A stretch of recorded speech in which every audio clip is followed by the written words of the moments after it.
Halo semua, baik lagi bersama saya Indra Fatan dan sekarang saya ada di Mitsubishi Jogtank, Jogja. Nah, sekarang samping saya ini adalah Mitsubishi Outlander PHEV yang merupakan mobil Mitsubishi pertama yang menggunakan teknologi plug-in hybrid.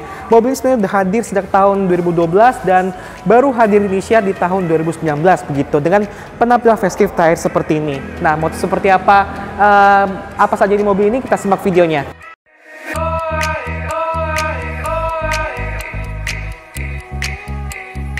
Nah, seperti tampilan eksterior dari Mitsubishi Outlander PHEV. Nah, yang karena masuk sini adalah facelift terakhir, maka dia sudah menggunakan bahasa desain Dynamic Shield yang sekarang sudah dipakai di macam Expander, Pajero Sport, Triton, sampai Mirage yang terbaru. Kelihatan banget kan kalau kita misalkan kita ngadep dari depan persis, ini akan seakan-akan membentuk depan itu kayak huruf X ya, apalagi dia juga dengan tambahan list chrome seperti ini yang mengesankan huruf X ya seperti itu, dan juga bagian tengah sini yang daerah piano black-nya itu udah ditambah sama piano black-nya juga buat taruh plat nomornya. Terus juga ini lampunya sudah menggunakan lampu LED multi reflektor. Grillnya juga seperti ini dengan dua grill yang gelap-gelap seperti ini, chrome gelap seperti ini. Terus juga ini ada fog lamp-nya, dia menggunakan teknologi LED dan juga ada ornamen chrome-nya juga.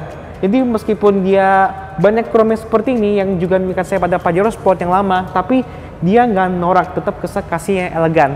Nah, sekarang juga bagian sampingnya. Langsung masuk ke desain samping dari Outlander PHEV, dan kelihatan banget kan dia punya garis bodi itu dia cenderung sangat simpel, sederhana, dan enggak senyantik seperti mobil Mitsubishi yang sekarang begitu. Karena memang ini kan Mitsubishi yang udah ada dari tahun 2010-an ya, 2010 awal, dan memang saat itu desain dari Outlander dan kayak misalkan Mirage itu juga nggak terlalu unik lah istilahnya. Tetap dengan garis desain yang lurus seperti ini yang memberikan kesan elegan dan mewah. Kelihatan kan seperti ada ornamen chrome di list pintu, handle pintu, ada side skirt juga, dan juga dengan pelek ukuran 18 inci yang mencerminkan kesan yang mewah juga. Nah, terus dia juga ketambahan emblem plug-in hybrid EV yang menegaskan bahwa ini adalah Outlander dengan tipe PHEV atau plug-in hybrid, dan juga dengan spion dengan lampu sein juga. Dan ini spion ini sudah dilengkapi dengan teknologi blind spot monitoring. Dan satu lagi juga karena dia adalah sebuah SUV, maka dia juga ketambahan roof rail di atasnya. Nah, sekarang menuju ke bagian belakangnya. Langsung masuk ke bagian belakangnya ini. Nah, ini masih membawa unsur-unsur dynamic-nya di bagian belakang ini. Terutama bagian dekat-dekat logonya ini dia dikasih list chrome yang mencapai kesan yang mewah, dan sedikit ada iras-iras sama dynamic shield yang ada di depan sana. Ditambah juga dengan lampu belakang yang cukup besar ini dan sudah menggunakan teknologi LED. Dia sudah dilengkapi dengan antena seri PIO, ada spoiler juga, wiper belakang, defogger, dan dia punya stiker SAWC atau Super All Wheel Control. Jadi memang mobil ini dia sudah menggunakan penggerak all wheel drive atau penggerak semua roda. Itu teknologi nanti akan dijelaskan di belakang ya. Terus juga teknologi emblem Outlander PHEV yang gede itu. Terus juga dia dikasih semacam ada list untuk lebih melindungi dari bibir bagasi yang biar nggak lecet. Ada sensor parkir, dan dia juga ada ornamen silver di bawah ini yang mencerminkan kesan yang elegan. Nah, sekarang masuk ke bagian bagasinya. Langsung buka bagasinya ya, seperti ini. Nah, ini kelihatan banget kan kalau dia punya ruang bagasi yang cukup besar seperti ini. Apalagi dia kalau misalkan masih kerasa kurang luas, kita bisa ngelepat lagi jok belakangnya supaya bisa lebih banyak muatan bagasinya dan bisa rata lantai juga. Nah, dia juga dilengkapi dengan sekat seperti ini yang berfungsi untuk menutupi ruang bagasi agar nggak mudah kelihatan dari luar.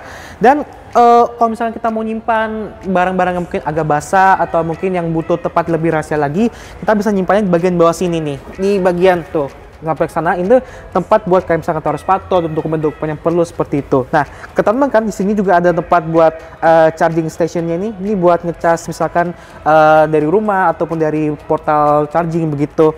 Saya seperti ini alat chargingnya. Dan situ ini adalah aki mobil. Nanti ada kompresor ban atau tire repair kit juga. Nah, tutup lagi. Terus juga ini ada yang hal unik lagi yaitu power outlet, dan ini bukan power outlet sembarangan, dia ini power outlet yang bisa 1500 watt. Jadi kita bukan cuma buat kita HP doang, tapi kita bisa pakai buat misalkan kayak buat nyalain elektronik kayak mungkin TV, rice cooker, mungkin lemari kulkas mini dan lain-lain segala macam. Pokoknya ini benar-benar bukan power outlet yang biasanya seperti itu. Nah, sekarang menuju ke bagian interiornya. Oh ya, satu lagi lupa, tutup lagi. Jadi dia punya power outlet yang bisa nutup sendiri. Nah, masuk ke interior dari Outlander PHEV ini seakan-akan perpaduan antara simpel dan mewah. Simpelnya kenapa? Karena memang desain dari interior dari Mitsubishi ini sama seperti eksterior ini sebenarnya nggak terlalu aneh-aneh banget. Dia cenderung simpel ya, dan memang nggak terlalu banyak garis-garis yang terlalu aneh di mobil ini. Tapi yang uniknya dia juga punya desain dashboard itu yang bagian tengahnya ini seakan-akan menghadap ke driver, seakan-akan dia bentuk panel besar seperti itu yang mencerminkan kesan yang ya pokoknya tergolong modern lah seperti ini. Apa aja ngarahnya ke driver seperti ini juga. Setelah itu kenapa mewah juga? Karena mewahnya ini dia punya banyak soft touch, banyak bahan kulit di sini. Contohnya di setir, ini juga ada jahitan kulitnya, dan pegangan juga enak banget, empuk. Terus juga di sini ada soft touch juga, ini soft touch. Joknya juga kulit dengan jahitan seperti ini. Ini juga soft touch juga, ini kulit juga, dan ini juga ada perpaduan antara perpaduan karbon yang di sini ada karbon di door trim ini. Ya, sehingga terus dashboardnya juga mewah juga, ada door trim soft touch juga di sini. Pokoknya memang bener-bener kasih kesan yang mewah juga. Ya nggak heran sih, namanya juga mobil ini harganya kalau di sini 1 miliaran ya gitu. Nah, lanjut ke sini ke bagian setirnya. Setirnya juga sebenarnya mirip sama digunakan di Pajero Sport ya. Ini kalau misalnya yang udah punya Pajero Sport atau pernah pakai Pajero Sport pasti udah familiar sama tombol-tombol di setir ini. Tombol di sebelah kiri ini buat audio kebanyakan, ini buat volume, buat kita mindahin mode radio, AM, FM, CD segala macam. Ini juga ada buat Bluetooth juga, telepon, dan dia juga punya kamera 360 seperti ini. Nah, ketahuan kan tampilannya kayak gini. Jadi kita bisa ngubah tampilan kamera di depan, kiri, kanan, atau di belakang dan segala macam, sehingga mungkin memudahkan untuk saat parkir. Lanjut, balik lagi kita di sebelah kanan dan di sebelah kanan setirnya adalah buat cruise control, dan cruise control ini juga bukan cruise control yang biasa, tapi cruise control yang adaptif. Jadi kita bisa berjaga jarak dan mobilnya akan menyesuaikan kecepatan dengan mobil yang di depan sana seperti itu. Lanjut di belakang sini ini pedal shift, tapi dia bukan pedal shift yang buat pindang gigi ya, melainkan karena dia plug-in hybrid maka dia fungsinya untuk memperbesar kinerja dari regenerative braking itu sendiri. Jadi regenerative braking itu dia fungsinya itu untuk kalau misalnya kita lagi ngerem atau lagi dalam kita udah mau kecepatan rendah ya, itu nanti baterai itu bakal ngisi, itu nanti airan itu bakal langsung ke baterai sendiri, sehingga baterai pun akan terisi sampai penuh seperti itu.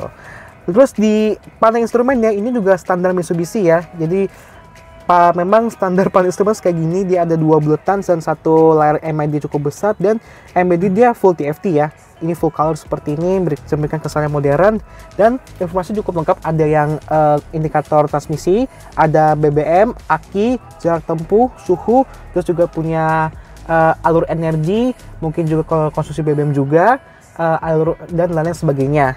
Dan di sebelah kanan ada speedometer, dan sebelah kiri ini yang biasa tachometer digantikan sama meteran kayak eco, charge, dan lain-lain segala macam. Terus ini udah ada spionnya, sudah elektrokromatik, dan di atasnya ada seatbelt warning juga.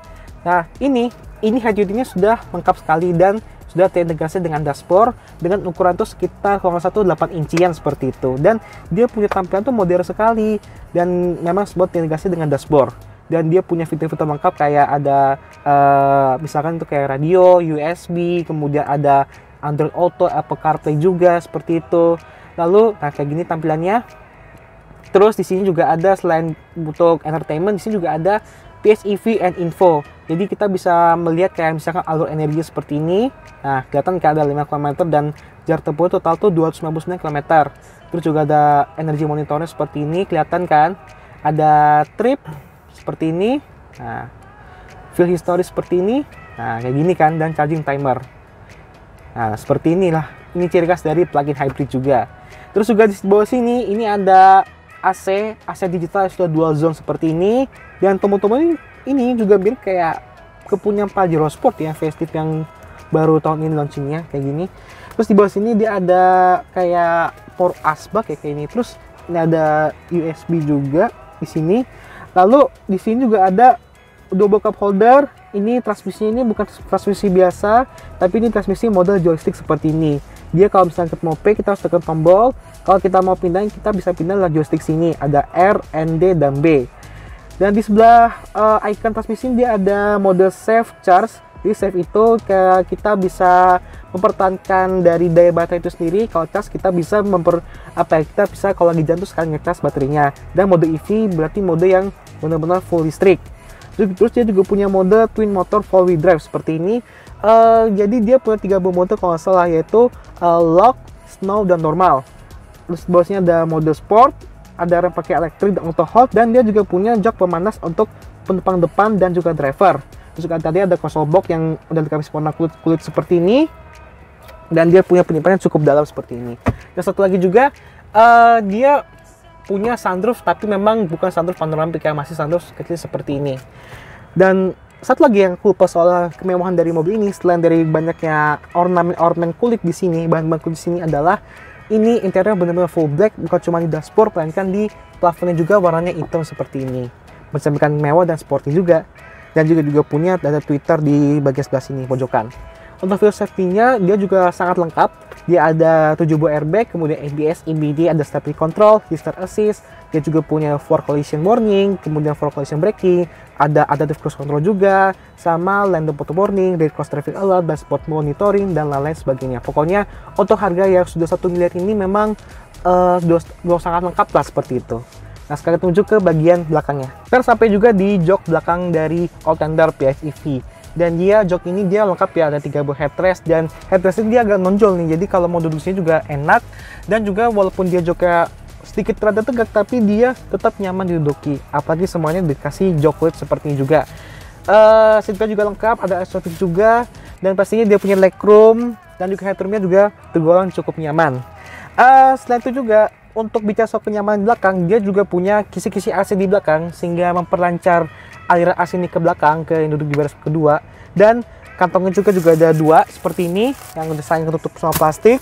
Dan yang paling menarik, dia punya 2 buah, ada USB charging buat kita ngecas HP, dan juga satu lagi kayak di belakang juga dia juga punya power outlet 1500 watt. Nah, jadi ini kayaknya kalau berguna sekali kalau misalnya kita lagi ada perjalanan, kita lagi ada urusan nih, lagi urusan bisnis ya, dan kita mungkin nggak ada waktu lagi di kantor, sehingga daripada mungkin habis waktu jalanan nggak ngapa-ngapain, mendingan ke laptop, dan mungkin laptopnya lagi baterai yang kurang, terus sekali ngecas di sini juga nih. Jadi enak sekali dan sangat-sangat praktikal. Sekarang kita menuju ke bagian mesinnya. Nah, seperti ruang mesin dari Outlander PHEV. Jadi ini menggabungkan antara ini mesin konvensional dan juga motor listrik yang di sebelah sana. Nah, sebelum kita bicara mengenai mesin yang di mobil ini, saya mau jelasin sedikit mengenai plug-in hybrid dari Mitsubishi ini. Jadi, plug-in hybrid ini sebenarnya ini hybrid yang menggabungkan antara mobil mesin konvensional dan motor listrik, tetapi baterai kan ini pakai baterai nih, baterai lithium ion. Nah, baterai sendiri aliran itu untuk mendapatkan energinya itu bukan cuma dari aliran energi dari mesin, dari ngecas gas di dalamnya, tapi juga casnya secara eksternal dari misalkan dari rumah ataupun dari charging station yang ada di misalkan tempat publik kayak mall, kampus, dan lain-lain segala macam. Nah, memang untuk Outlander ini selain bisa ngecas dari dalam, dia juga bisa ngecas dari luar, dan dia punya 2 buah mode ngecasnya itu yang diletakkan di sebelah sana itu dia punya 2 mode, mode yang normal di sebelah kirinya itu kurang lebih itu bisa makan waktu sekitar 4 jam sampai 100%-nya, sampai penuh lah begitu. Itu kalau misalnya kita bisa ngecasnya di rumah. Tapi kalau misalnya kita ngecasnya di mall, di kampus, di gedung pengantoran, itu kan biasanya ada fast charging-nya. Nah, itu kita ngambil yang sebelah kanan, itu kurang lebih dia punya jarak lama itu nih hanya sekitar 20 menit aja dengan pengisian 80%-an gitu. Nah, untuk mesinnya sendiri, dia ini menggunakan mesin 2400 cc, tenaganya itu 128 PS dan torsi hampir 200 Nm. Tapi mesin ini lebih banyak digunakan untuk saat kecepatan tinggi, misalkan di jalan tol, atau kayak tadi saya bilang bahwa mesin ini kebanyakan digunakan juga untuk mengalirkan energi ke baterai seperti itu. Jadi kurang lebih kayak Nissan Kicks e-Power lah seperti itu. Nah, untuk motor listriknya sendiri dia ada 2, yaitu di depan dan juga di belakang, dengan tenaga masing-masing itu depan sekitar 82 PS, yang belakang itu sekitar 95 PS begitu. Dan 2 torsi ini bekerja bersama supaya menghasilkan tenaga yang optimal dari mobil ini. Dan satu lagi, baterai sendiri dia diletakkan di bawah mobil itu dengan kapasitas yang memang nggak segede full listrik. Kalau kayak misalkan Hyundai Kona itu kurang lebih kapasitas sekitar 39 kWh. Tapi kalau di Outlander PHEV karena dia bukan full listrik, jadi dia punya kapasitas itu sekitar hanya 13 kWh saja seperti itu. Jadi mungkin juga akan lebih murah ngecasnya dan juga nggak akan lama-lama ngecasnya seperti itu. Nah, sekarang kita masuk ke kesimpulannya.